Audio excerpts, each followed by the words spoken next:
Hello, welcome in daily newspaper editorials idea program. Now headline: The sorry state of India's parliamentary proceed. The Hindu. Now headline in detail: The sorry state of India's parliamentary proceed. The Hindu.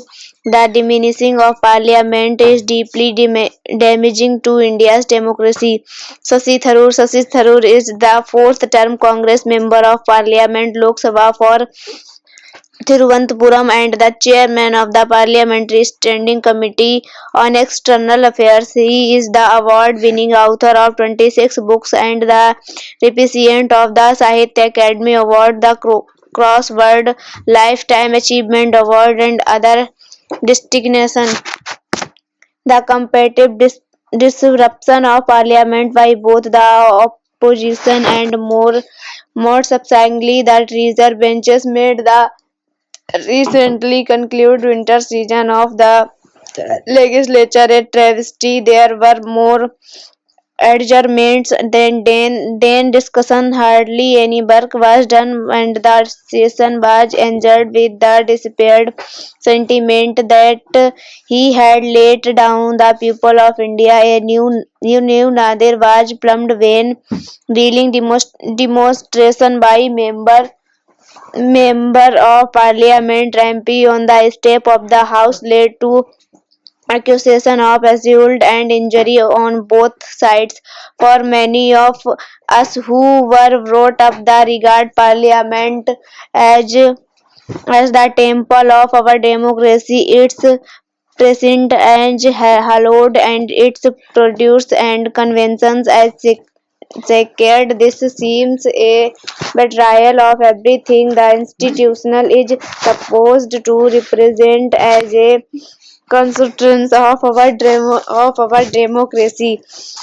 Why have things come to such a sorry state? One obvious reason, as in everything to do with parliament in precedent, the recent demise of the distinguished director Syam Benegal remind me of the time when he had I both served as private citizen in 2007 on the round table of eminent Indians invited by then Speaker Somnath Chatterjee to advise him in the performance of his duties. Our group, which include N.R. Narayan Murthy of 70 hours, being Burke Birkbeck fame unanimously called for strict enforcement of the rules to ensure higher standard to decorum and debate, and were promptly disabused by the Speaker of our illusions. Disruptions, he said, occurred because on outnumbered opposition saw them as part of their democratic rights. To thwart them by invoking the rule book would be commended by all parties, including the ruling party, as undemocratic. So suspending, let alone expelling MPs, was not an option he could easily exercise. Part of convention now decline of civility.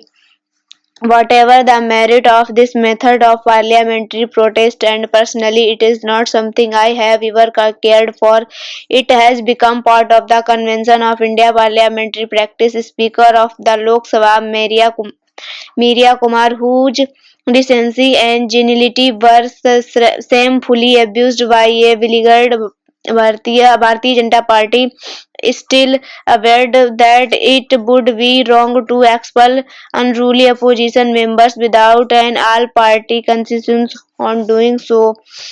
Though Speaker of Lok Sabha Sumitra Mahajan and Om Birla have proved more willing to suspend members, Mr. Birla essentially denuded the Lok Sabha of all opposition while steamrolling several bills through the 2023 winter season. They have usually preferred adjournment or to expulsion. It is said that our nation politics was witnessed such as a breakdown in the relationship of trust that in many democracy out to axis between the government and the opposition. Both sides are equally guilty. The present ruling party was just as just as bad when it was in opposition. The, the very BJP politicians who had argued the case for disruption, who had used sophistry to justify overstructuring the work of parliament for years in the case of the higher principle of accountability suddenly decided that on this issue where you stand depend on where you sit. Now that they are sitting on the commendable the opposition once their victim will have none of it. Those of us who attend missionary schools learn the golden rule to unto others as you would have them do unto you. The new golden rule of Indian politics has become do unto them what they did unto you.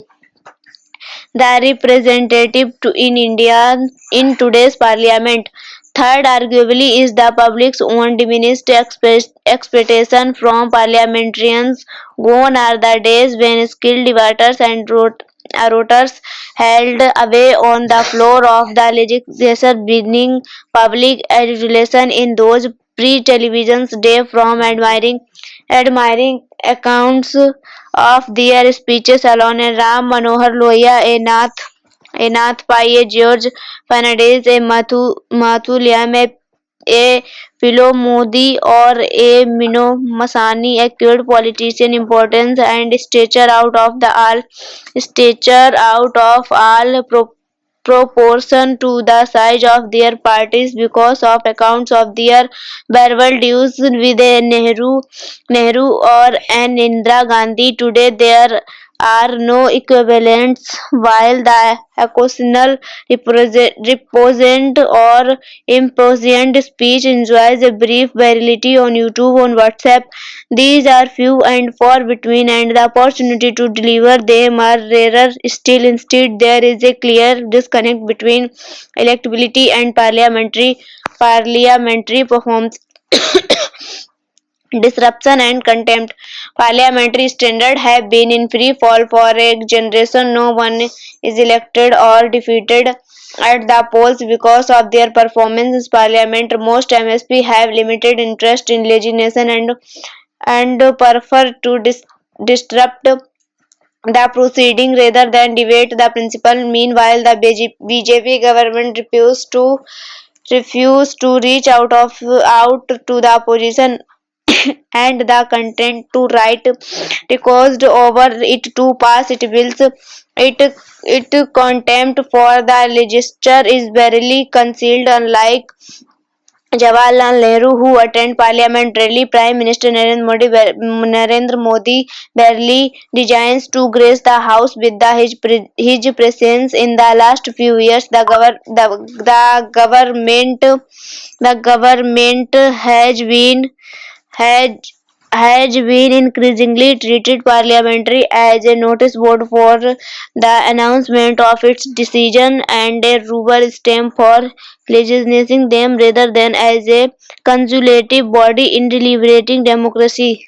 The diminishing of parliamentary in our political life is deeply damaging to our democracy. Sadly, its custodians are allowing it to be robbed of all value to the point where the public will not miss it when it is gone. But when it is gone, what will remain of our democracy? Thank you.